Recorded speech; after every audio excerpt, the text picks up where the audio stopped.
Eh bien bonjour à tous, on se retrouve aujourd'hui pour analyser le match qui a eu lieu la nuit dernière entre les Spurs et le Thunder, OKC. Euh, Match qui a fini sur une victoire des Spurs 132-118 si je dis pas de conneries. Je sais même plus pour vous dire, 132-118 il me semble. Euh, Avec un gros match collectif des Spurs qui ont à peu près tous bien joué.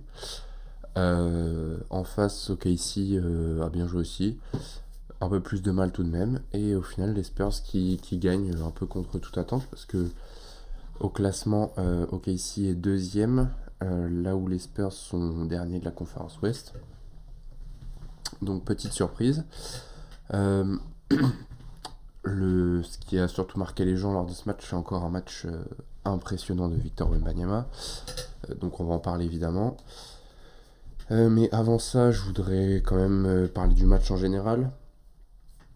Donc au final, jusque dans le dernier quart-temps, ça a été un match plutôt serré. Euh, les Spurs, les Spurs et OKC se tenaient dans un mouchoir de poche. Souvent l'écart, il y avait pas trop d'écart en fait. Ou alors quand il y avait un écart, au final, à la fin du quart-temps, il y avait une des deux équipes qui revenait. Donc le premier quart-temps, côté Spurs, ce que j'ai noté, c'est que Devin Vassell, il est tout de suite impactant dans le scoring. Euh, je l'ai trouvé du coup très intéressant. Il était comme Wembanyama, on en parle moins évidemment parce qu'on est en France et que Wembanyama c'est impressionnant, mais il faut aussi souligner que Vassell a fait vraiment un très très bon match. Là, si je mets les stats pour seulement le premier quart-temps, Vassell, ça n'a pas marché. Ouais, Vassell, il est à déjà 11 points, voilà, rien que dans le premier quart-temps, 5 sur 7 au tir. Donc Vassell, ouais, un bon tir hier soir. Dans ce premier quart-temps, tout de suite, Wembanyama un peu dans la difficulté. Il joue 7 minutes, il met que 2 points. Un sur 3 au tir, mais surtout il fait 2 fautes pardon, très rapidement dans ce premier quart-temps, ce qui fait qu'il sort assez vite. Ce que j'ai noté aussi côté Spurs, c'est évidemment Jeremy Sohan. Pareil, excellent match de lui hier soir. Il a fait du bien à la défense des Spurs. C'est lui qui défendait sur Shai Gilgeous-Alexander, qui est la star de KC en face. Et pour vous dire, dans ce premier quart-temps, c'est lui qui le tient. Je vais vous donner les stats de Shai sur ce premier quart-temps. 2 sur 9 au tir. Seulement 7 points pour lui. Une passe. Voilà. Impressionnant la défense de Jeremy Sohan. Il faut vraiment en parler de cette défense. Il n'a pas assez de crédit à mes yeux. On a trop gardé cette image de lui, mauvais meneur en début de saison. Mais il est vraiment impressionnant en défense. Et puis, bah oui, effectivement, en attaque, il a plus de mal. Mais même sur ce match, ça ne s'est pas trop vu au final. Donc, plutôt excellent. Excellent, je dirais.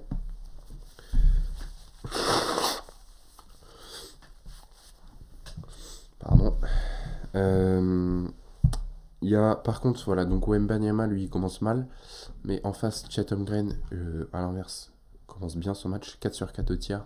11 points pour lui dans le premier quart-temps.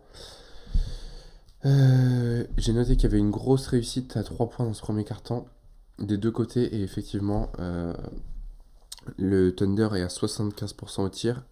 Les Spurs, 44%. Bon, bah, l'impression visuelle était plus du côté du Thunder, effectivement. Et au final, on finit ce premier carton à 37-37. Donc voilà ce que je disais, match très serré de bout en bout. Enfin non, sauf à la fin du match, mais voilà. Euh, au deuxième carton, Wemby, là il commence à... Enfin, il rentre dans le duel, je trouve, avec Chet. Chet qui donc là il met 8 points, donc à la mi-temps il sera à 19 points Chet. Donc une bonne première mi-temps pour lui. Et Wemby sur ce carton où il avait mis que 2 points dans le premier, là il va en mettre 12 à 4 sur 6 au tir, dont 1 sur 2 à 3 points. Voilà, toujours des rebonds. Ça va devenir la norme à mon avis, hein, qu'ils prennent au minimum 10 rebonds par match.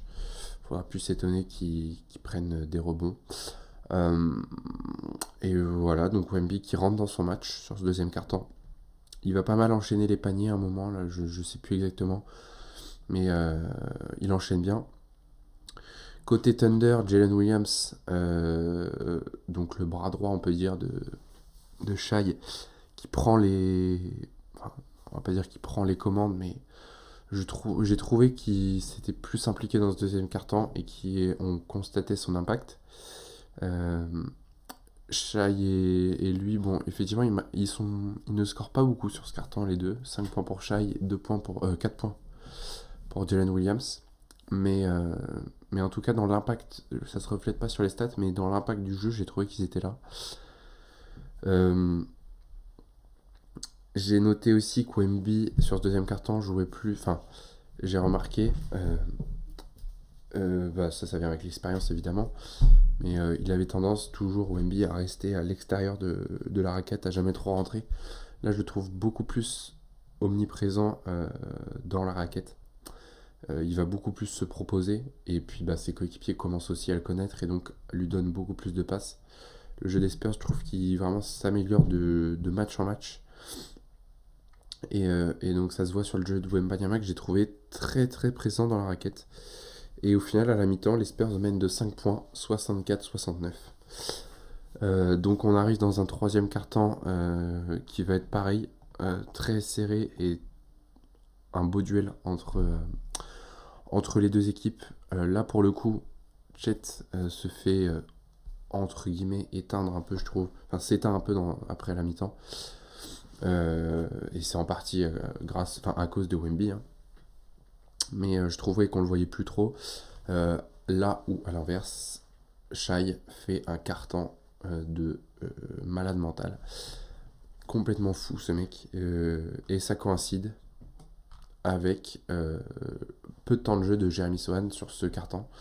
Jeremy Sohan qui joue 2 minutes 38. Shai qui joue presque tout le carton, 11 minutes 55.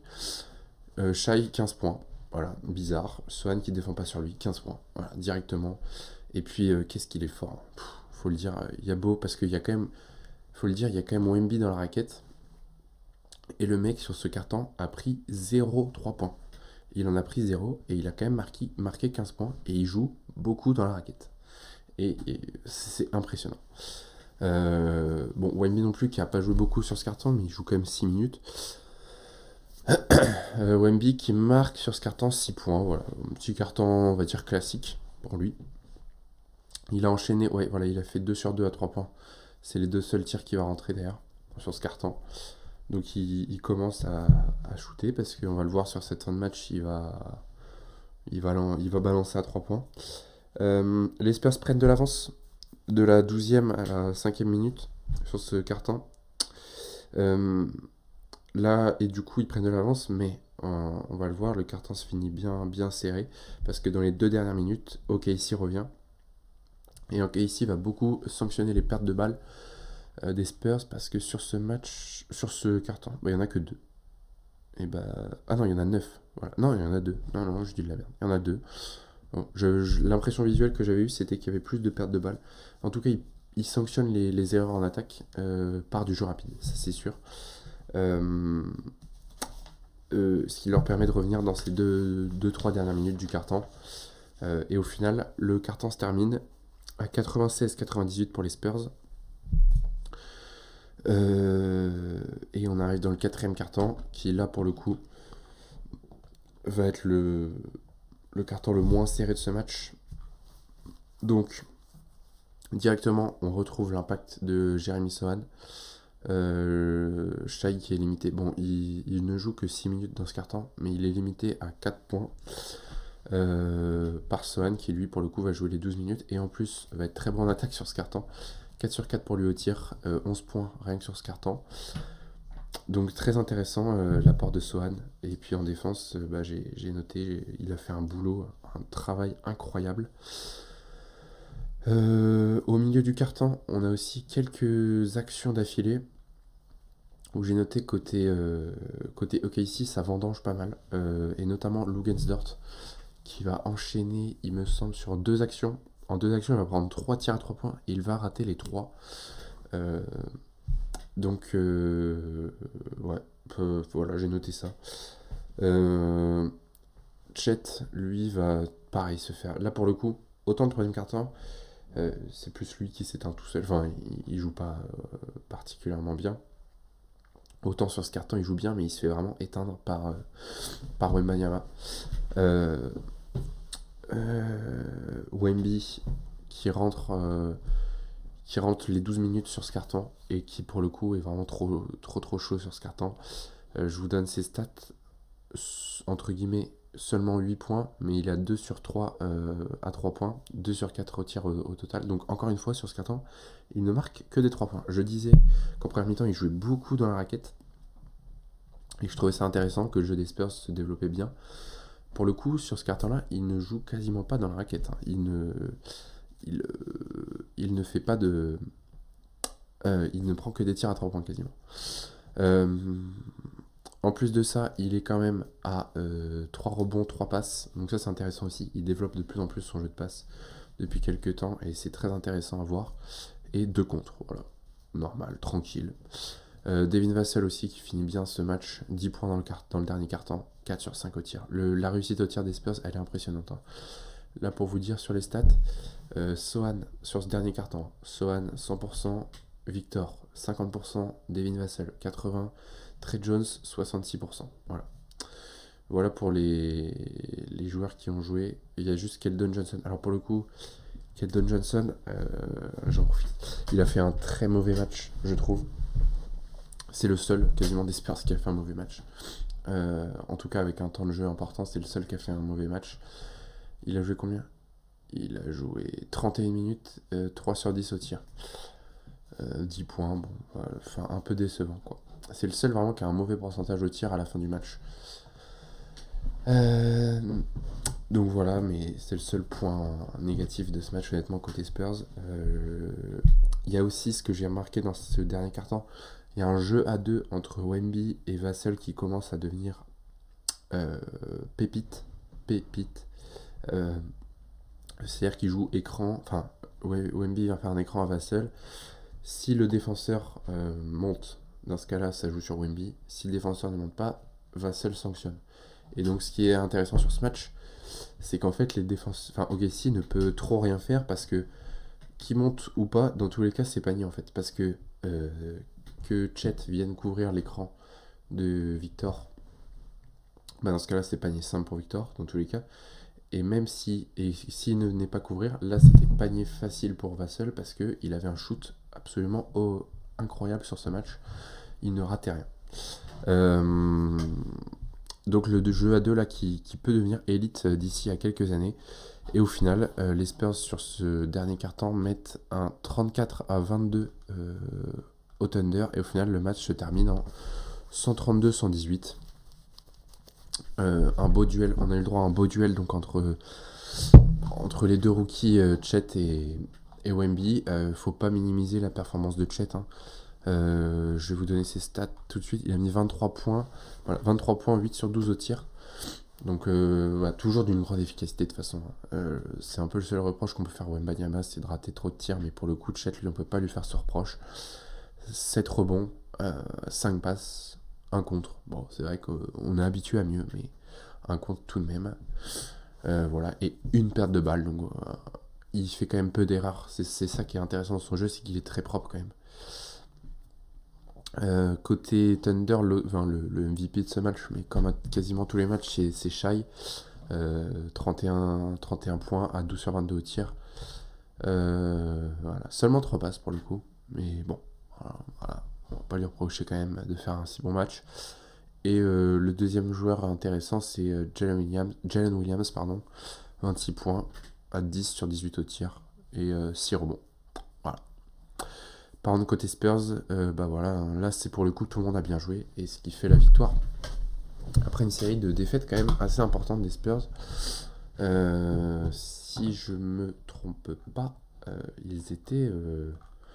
faudrait que je retrouve la stat là, mais... ils étaient sur une série de défaites, je crois, de 10 défaites, un truc comme ça. Ça a commencé à faire, je vais vous dire ça... Calendrier... calendrier.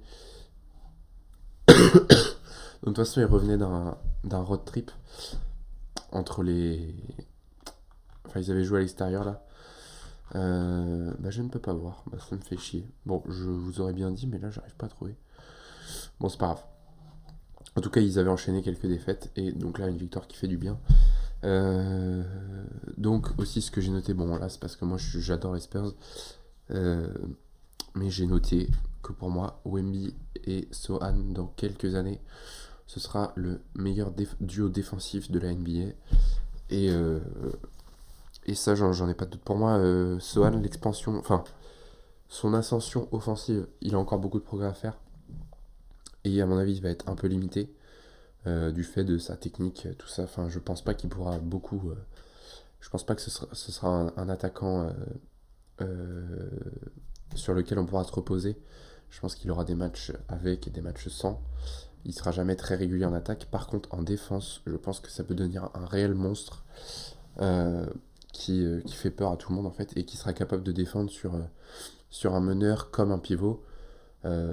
Et que dans quelques années, c'est lui qu'on enverra sur les plus gros extérieurs enfin sur les meilleurs extérieurs de la ligue, pardon. Et que bah, s'il fait bien son boulot, leur réussite au tir à l'extérieur sera pourrie, et même quand ils voudront rentrer dans la raquette, bah, il y aura Wemby qui les fera chier. Donc à mon avis, ça va être un duo défensif d'une grande qualité dans quelques années. Euh, et voilà, et puis bah, j'ai quand même noté en conclusion, entre guillemets, enfin dans les points à retenir de ce match, c'est que Shai, toujours trop fort, prétendant MVP. Et en fait, ce qui est impressionnant, c'est que sur le match, à part dans le troisième quart-temps, on n'a pas l'impression qu'il a de l'impact. Parce que dans le troisième quart-temps, il score beaucoup, donc on le voit. Mais dans les autres quart-temps, on le voit pas forcément. On se rend pas compte de son jeu. Et c'est quand on se pose et qu'on fait ah oui, quand même. Et qu'on se dit putain, enculé. Peut-être pas dire ça, mais putain, il est fort. Euh, donc voilà pour ce match. Moi, je vais vous dire, enfin, je vais vous laisser là-dessus sur cette petite analyse. J'espère que ça vous a plu et on se dit à une prochaine. Oh putain, comment j'aurais une mouche.